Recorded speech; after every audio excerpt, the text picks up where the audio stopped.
And hello once again. Today, May 10th, 2023.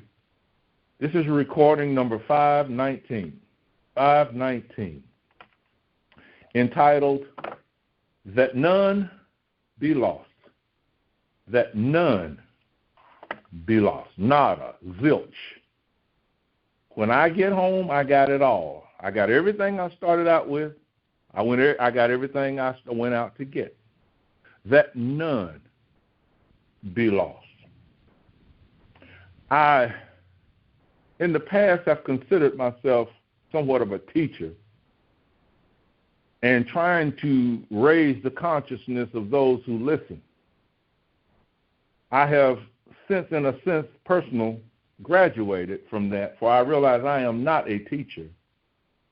I believe myself to be the consciousness of truth speaking to the consciousness of truth. Therefore, because there's only one mind, only one consciousness throughout the universe, so it speaks unto itself. So therefore, I am speaking the consciousness that is I am to the consciousness that is I am.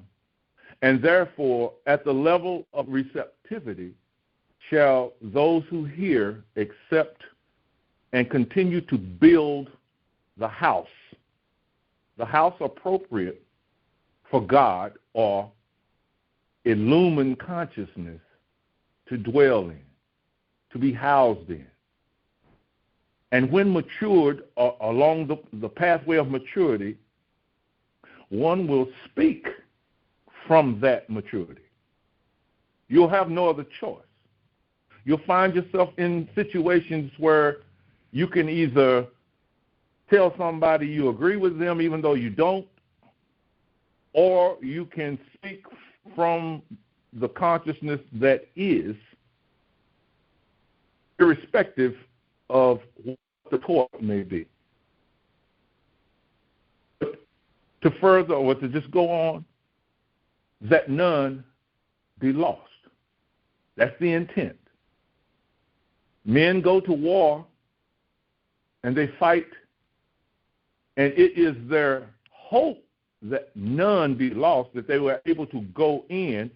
And I think you're beginning to see now how war is being relegated to drones and artificial intelligence now, because they're really trying to protect lives. That none. So they're sending drones into battle and whatnot. We have been sent into battle of a sort, and God's desire is that none be lost. Jesus came here to express the idea of God to our consciousness, that none be lost, that we would be able to stand. He says, when you pass through the waters, I am with you. And when you pass through the fire, it will not touch you or it will not inflame you, and you will come out on the other side without even the smell, the stench of smoke. That none be lost. This is God's idea for his creation, and it is our responsibility to seek until we see that intent. When we see that intent, then the story comes to mind. A man came and found a rich idea in a field. And upon proving it somewhat, he went and sold all that he had, meaning the world that he lived in, the conscious belief that he carried as truth. He sold all that and came and purchased the field that he might uncover the richness of something that had dwelt with him all the time. Every time this phrase, that none be lost, comes to mind, I am immediately reminded of the story where Jesus fed the 5,000. I always found it odd that after he had fed, he directed his disciples to gather up the scraps that none be lost. The next morning, when the crowd hungered again and came to him, he seemingly sent them away, unfed, but with a question. Did you not see the miracle yesterday? He asked them. Many times we help someone with the best that we have, and it's usually some material means. And in the not too distant future, they come back, or someone else comes. As I had to tell someone just this morning, it's unfortunate for some churches that when the church helps somebody, in conversations out there, meaning so or not meaning so, that church will be mentioned as a church that helps. And that name gets passed around till suddenly the church is bombarded with requests for help from others, with that original person not really realizing that they may have, limited their access because of all the other people they have involuntarily given the name of this church or body that helps. But not to go deep into that, Jesus asked them, did you not see the miracle yesterday? What is he referring to? Because as we read the story, we see the miracle.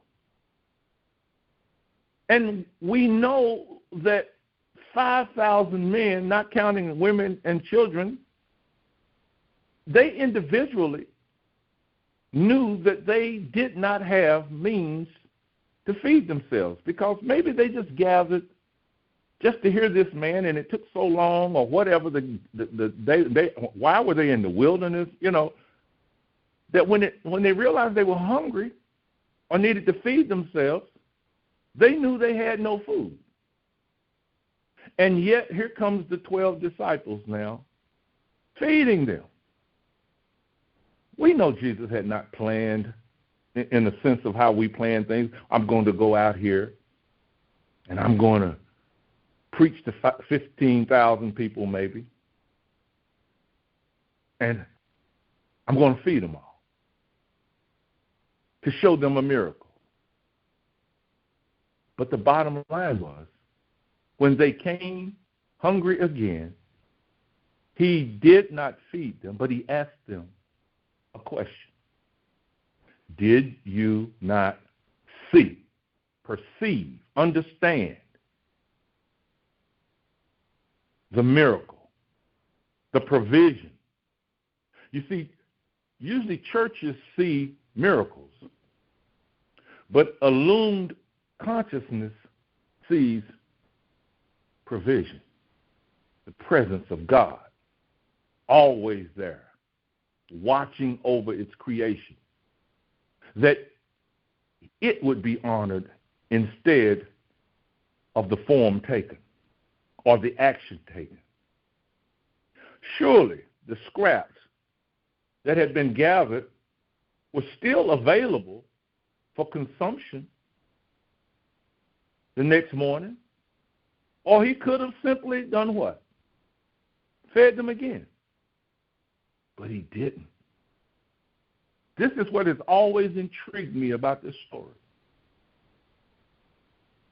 Did you not see the miracle? Gather the scraps that are left over, that none be lost. He's being particularly careful to make sure that no food is being wasted. Was the original statement one that intended to raise the consciousness of those being fed? Was it more than a gathering for a late night snack, or so that the lower realms of creation, such as dogs, cats, mice, ants, etc., would not feed upon them? The feeding of the many in my estimation, was not simply to feed on one occasion, but to bring attention to the awareness that whatever is necessary for a harmonious experience is ever present. Ever present. At that moment, it was food. At every successive moment, it would be whatever is needed to fulfill the desire or the need. Can you see the real happening? Was there one there that actually comprehended what had occurred beyond the fulfillment of the physical or emotional need? Was there one there? Were you there? Are you there? Can you see it? In an attempt to secure himself, mankind has fled from one form of security to another, only to find that nowhere can he transcend the tumultuous threats that continue to plague his happiness and harmony. Regardless of the physical edifices, the bountiful financial storage system, he is ever faced with one ever increasing dilemma. How shall I escape the ever-present prison in which I seem forever bound? Not a physical, but a mental prison. For no amount of finances, vacations, separate lodging facilities adequately suffice or give an answer that one can totally be confident in. Where then is my freedom, my blessed assurance? Jesus was pointing out that the prison was one of the mind or intellect. The prison is that place where we hold values dear to us. The prison is a place where our stored beliefs come back to supposedly aid us, but they can only aid us with the understanding of what? Good and evil. I know that if I do this, I might get this. I know that if I don't do this, I'm probably going to get that. So then the prison can be really, really focused or exposed on a question. That question that is ever being asked from our consciousness.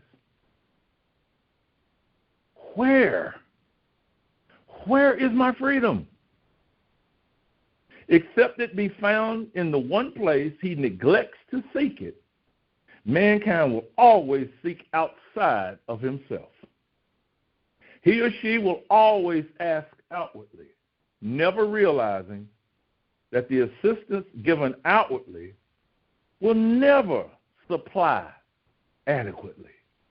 For they will always be forced to ask again and again and again where there is no guaranteed positive response.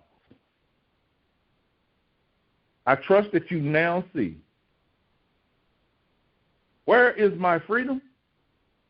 Where is my freedom is that question that I ask of myself daily.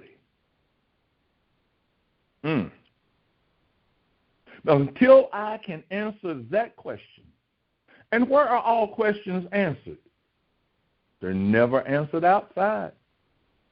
The proof or the motivation or the catalyst that gives us the answer Yet it may be recognized outside, but the answer is always fully recognized within.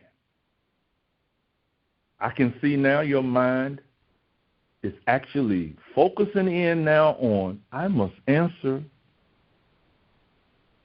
within. When I answer within myself, have I gathered enough information that I not be lost? Have I seen the miracle? Not the outward expression, but have I recognized the presence that answers the question, that causes no more questions to be asked? Hence, Jesus asking, did you not see the answer that will always provide? Or did you see the milkshake? Did you see the policeman giving you grace? Did you see the note that says paid in full? Did you see only you're free from this? Or did you see the principle that causes all questions to be cast aside? The miracle. Remember, God said, when you pass through the waters, the principle will be with you. What is the principle? I am not alone. Thou art always with me. The house that I build, it is secure because it is the house that houses God. I have opened the door, and he has come in, and he sups with me. This is the principle that must be acknowledged every time a situation opposes us, whether it be good or bad. We simply acknowledge the presence of God right there. Don't let it pass you by. And because it does not seem to be harmful, don't you dare ignore it. Look at it and realize it is an outpicturing of the principle that I hold within me. Righteous judgment is always upon it. Did you see the miracle? What is the miracle? I am free. Why am I free? I am free because I've answered the question, the principle, that when allowed to reign supreme in the consciences of mankind, will always provide every good thing. The prison guardian being exposed as the self, that which I have believed myself to be, and now that which I know myself to be.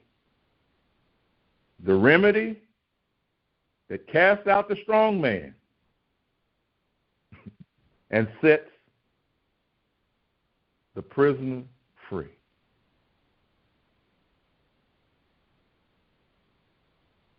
Can you not see now that we are being held prisoner by a question? By a question. Did I not see the miracle? Have I gathered all of the loose ends and fragments that none be lost? The responsibility that comes to me, I am sent that none be lost. So even as I separate myself from the external beliefs of this world, I also draw near to all them that are created in the image and likeness of God, because I'm the truth. I'm the truth. I know the truth, and the truth has set me free. And not only has it set me free, but if they ask, it also sets them free. Free from what? The question. Free from the question. Was he not asking of us that we seek to answer the question once and for all, where it truly can provide freedom? That we no longer be weighed down with a quest that will never be answered adequately? That individually we can ask within ourselves, receive the answer, and never ever be plagued with insecurity again. The answer, my friend, comes with healing on its wings. Gather up the scraps, that none be lost. God bless you.